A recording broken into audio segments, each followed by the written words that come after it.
What's up, YouTube? I'm back with another video, and today we're reading out of Philippians chapter 2, verse 12 through 13. It's just a quick little message. And it says, "Therefore, my beloved, as you always obeyed, not as in my presence only, but now much more in my absence, work out your own salvation with fear and trembling." Verse 13, "For it is God who works in you, both to will and to do for his good pleasure." When it says work out your own salvation with fear and trembling in verse 12, yes, we go to church, and yes, we hear the message, and yes, we're with our brothers and sisters, and we're in fellowship, but we're also to go on outside of the church, on those weekdays and those days that we're not in church, to continue to cultivate that relationship with the Lord. Because yes, we can learn by the preaching, by the pastor, and the fellowship with our community, with our brethren, but we are also to cultivate that relationship with the Lord one-on-one.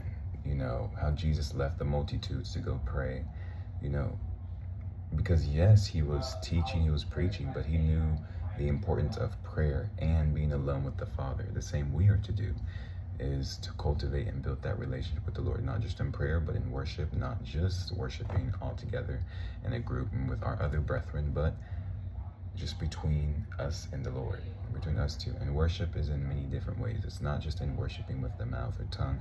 It's also in deeds, good services, good deeds, good alms, prayer. Fasting is a form of worship. You being in the Word is a form of worship, and actually applying it and walking it out. Your faithfulness to the Lord is a form of worship. So we do not have to rely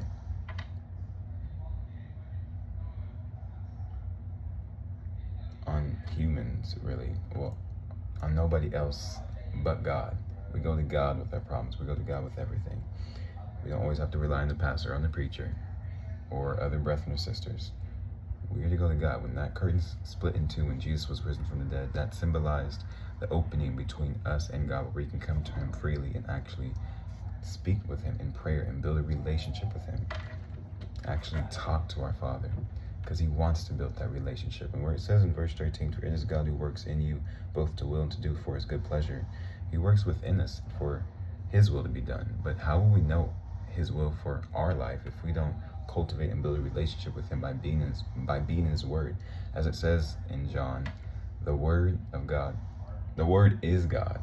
And how it also says the word became flesh. Jesus is literally the word. And by us being in that word, we are cultivating a relationship with the Lord. And he will continue to reveal not just himself, but the purpose he set within us. The will and the calling he placed within inside of us, to be used not just for the advancement of the kingdom and for his ultimate glory, but for our good and for our benefit.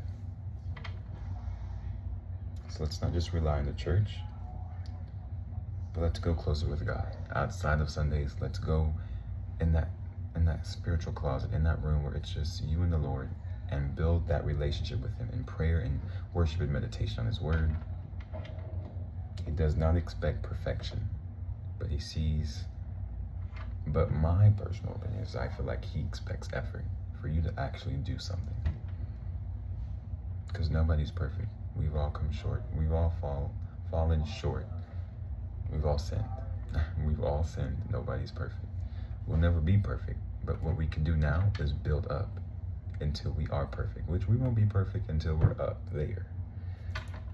Colossians chapter 3, verse 2, "Set your affections, set your sights on things above, not on things on the earth."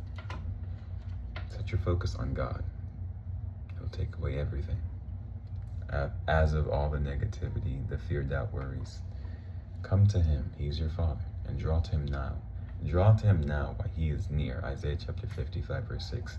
This is the time, this is the season. God bless y'all, but that was the message. And this is more for kingdom. If you have any encouragement or any other anything to speak to me, or if you want to pray, just text me, hit me up in the comments. And God bless you all. I pray y'all have a beautiful, beautiful day. And once again, God bless y'all.